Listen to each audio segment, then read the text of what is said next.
सर्वेभ्यो नमो नमः। सभी साथियों को, सभी बच्चों को नमस्कार, शुभ संध्या। कक्षा 10वीं का तीसरा पाठ है व्यायाम सर्वदा पथ्य। व्यायाम हमेशा लाभकारी होता है।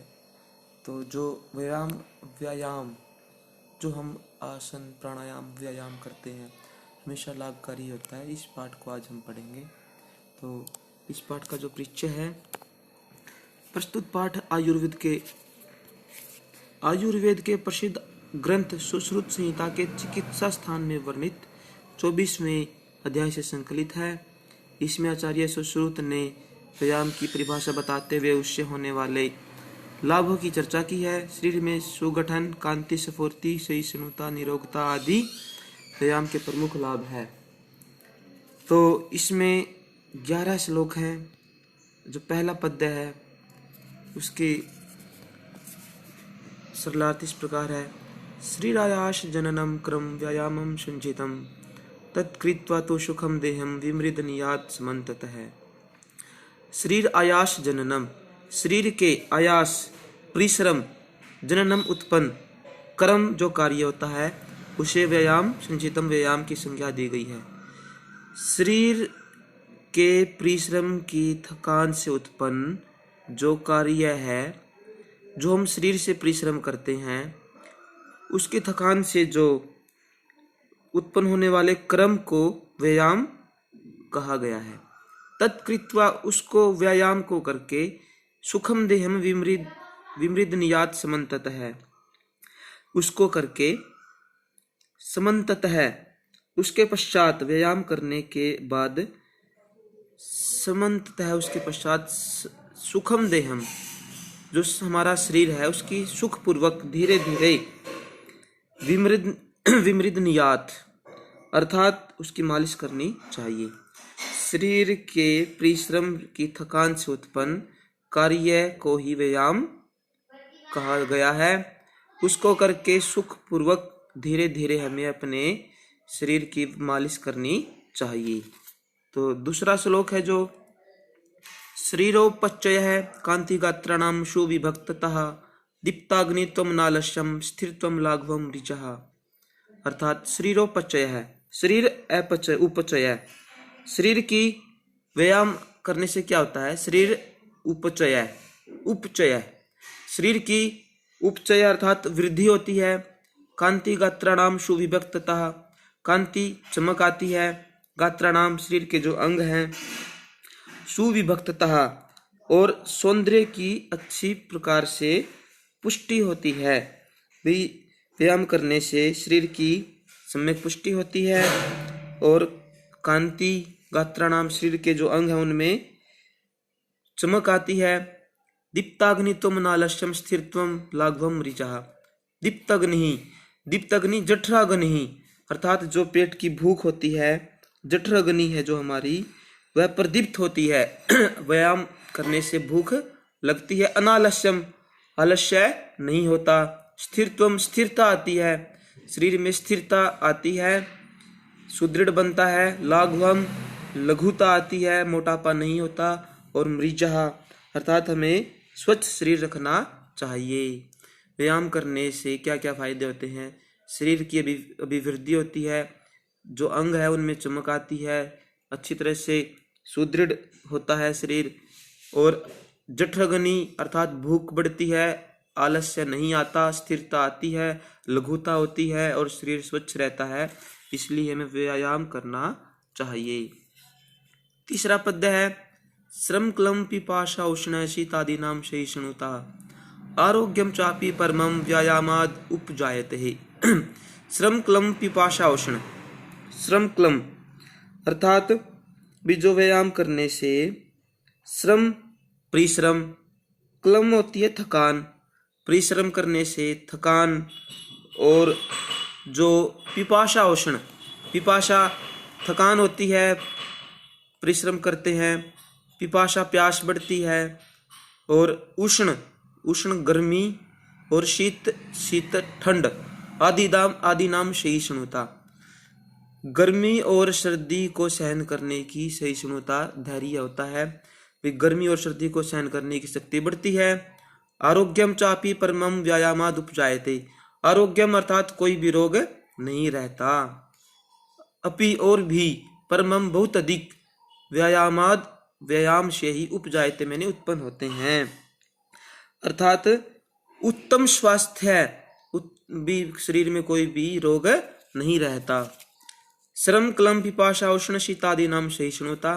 परिश्रम व्यायाम करने से शारीरिक स्वस्थता, श्रम, थकान और जो प्यास, गर्मी और सर्दी को सहन करने की शक्ति तथा कोई भी रोग व्यायाम करने से नहीं होता, शरीर स्वस्थ रहता है और भी बहुत अधिक व्यायाम से ही कार्य उत्पन्न होते हैं।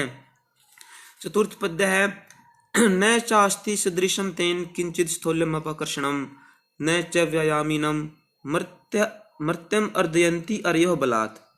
न नहीं, च अस्ति है, सदृशम, तेन किंचित स्थूल्यम अपकर्षणम अर्थात सदृशम समान, भी स्थूल्यम अपकर्षणम। स्थूल्य होता है स्थूलता, मोटापा, जो शरीर की स्थूलता है, मोटापा है, उसको कम करने के लिए किंचित अपि, कुछ भी, तेन सदृशम न अस्ति। तेन सदृशम अर्थात व्यायाम के सदृश कुछ नहीं है। जो हमारे शरीर का मोटापा है वो व्यायाम के अलावा मोटापे को दूर करने के लिए तेन सदृशम न अस्ति, उस व्यायाम के समान कुछ भी, किंचित न अस्ति, कुछ भी दूसरी वस्तु नहीं है। अर्थात व्यायाम करने से हम मोटापा दूर कर सकते हैं। न च व्यायामीनम मर्त्यम अर्दयन्ति हर्यो बलात्। न च व्यायामीनम मर्त्यम अर्दयन्ति हर्यो बलात्। और व्यायामीनम, व्यायाम करने वाले को, मर्त्य अर्दयन्ति, जो शत्रु होते हैं, अर्यः शत्रु होते हैं, बलात् बलपूर्वक, जो मर्त्य का अर्थ है व्यक्ति, व्यायामीनम मर्त्यम, व्यायाम करने वाले व्यक्ति को, अर्यः शत्रु, बलात् बलपूर्वक, न अर्दयन्ति, पीड़ित नहीं करते। वे जो व्यायाम करने वाला होता है उसके दुश्मन भी उसको कुछ नहीं कहते, वो भी उसको पीड़ित नहीं करते। दोबारा से है इसका अर्थ, मोटापा कम करने का व्यायाम के अलावा दूसरी कोई वस्तु नहीं है। व्यायाम करने वाले व्यक्ति को शत्रु भी बलपूर्वक न अर्दयन्ति, पीड़ित नहीं करते। इसलिए हमें दुश्मनों से बचने के लिए भी व्यायाम करना चाहिए। न चैनम शैषाक्रम्य जरा समधिरोहति स्थिरी भवति मांसम च व्यायाम अभिरतस्य च। न नहीं, चैनम, इस पर, शैषा अचानक से, अक्रम्य आक्रमण करके, जरा बुढ़ापा, समधिरोहति आक्रमण करता है। अर्थात इस श्लोक में बताया गया है कि जो बुढ़ापा है, दूसरी लाइन है स्थिरी भवति मांसम च व्यायाम अभिरतस्य च। अर्थात अन्वय के हिसाब से भी इस प्रकार हिंदी हो सकती है कि व्यायामम अभिरतस्य, व्यायाम में तल्लीन रहने वाले मनुष्य को, जो व्यायाम करने वाले मनुष्य है वो, उसको मांसम च स्थिरी भवति, उसका जो शरीर का मांस है स्थिर रहता है, अर्थात उसका शरीर की जो चर्बी है वो ज्यादा नहीं बढ़ती। और जरा बुढ़ापा, सहसा अचानक से, आक्रम्य है आक्रमण करके, न स्मधिर होती, उस पर नहीं आता। अर्थात ऐसे मनुष्य पर वृद्धावस्था भी एकदम से आक्रमण करके नहीं आती। व्यायाम करने वाले मनुष्य का जो मांस है, शरीर है, वह दृढ़ रहता है, मजबूत रहता है। और न चैनम सहसा आक्रम्य, इस पर अर्थात व्यायाम करने वाले मनुष्य पर जरा जो बुढ़ापा है अचानक से आक्रमण करके उस पर नहीं आता, अर्थात उस पर बुढ़ापा भी अचानक से प्रभाव नहीं करता। तो इस प्रकार यहाँ पर बताया गया है कि व्यायाम करने से बुढ़ापा भी नहीं आता, एकदम से उसका प्रभाव दिखाई नहीं देता। उसके बाद एक श्लोक और है, यहाँ पर 6 श्लोक करेंगे आज, 11 श्लोक हैं।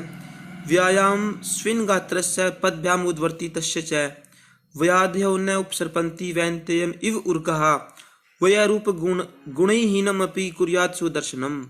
व्यायाम स्विन गात्रस्य है, व्यायाम स्विन गात्रस्य है, अर्थात व्यायाम करने से स्विन, पसीने से लथपथ, गात्रस्य शरीर वाला, पसीने से लथपथ शरीर से पदभ्याम उद्वर्ती तस्य च दोनों पैरों को ऊपर उठाने वाले व्यायाम करने से। पदभ्याम दोनों पैरों को उद्वर्ती तस्य है ऊपर उठाने वाले व्यायाम करने से पसीने से लथपथ शरीर वाला व्यक्ति को व्याध बीमारियां न उपसरपंथी उसी प्रकार उसके पास नहीं आती। वैनतेयम इव उर्गहा, विनता पुत्र था गरुड़, इसलिए उसको यहाँ पर वैनतेय कहा गया। वैनतेय का अर्थ है गरुड़। जिस प्रकार गरुड़ के पास इव मैंने उसी तरह उर्गहा सांप। व्यायाम करने से पसीने से लथपथ शरीर वाले व्यक्ति को, दोनों पैरों को ऊपर उठाने वाला व्यायाम करने से जो पसीने आते हैं, शरीर की जो परिश्रम होता है, उसको कोई भी व्याधि उसी प्रकार नहीं आती जिस प्रकार वैनतेय है विनता गरुड़ के पास उर्गा सर्प न उपसर्पंती नहीं आते। जिस प्रकार गरुड़ के पास सांप नहीं आते, उसी प्रकार दोनों पैरों को ऊपर करने से, व्यायाम करने से मनुष्य के पास कोई व्याधि, कोई बीमारी नहीं आती। और व्यायाम करने से एक और फायदा होता है कि वह रूप गुणहीनमपि, वह आयु रूप सुंदरता गुणों से हीनमपि हीन होने पर भी कुर्यात सुदर्शनम, वह उसको अच्छा, उसका रूप अच्छा रहता है, उसको सुंदर दिखता है। अर्थात भी वो क्या होता है कि वह रूप गुण इनसे हीन होने पर भी, आयु और रूप गुणों से हीन होने पर भी व्यक्ति को सुंदर बना देता है। कुर्यात सुदर्शनम, वह व्यायाम मनुष्य को सुंदर बना देता है। इस प्रकार हमें प्रतिदिन व्यायाम करना चाहिए। व्यायाम करने से हमारा शरीर स्वस्थ रहता है, कोई भी व्याधि, कोई भी बीमारी, मोटापा पास नहीं आता। इस पाठ के आज हम 6 श्लोक ही करेंगे, बाकी के 5 श्लोक है वो कल करेंगे। धन्यवाद। जय तु संस्कृतम, जय तु भारत।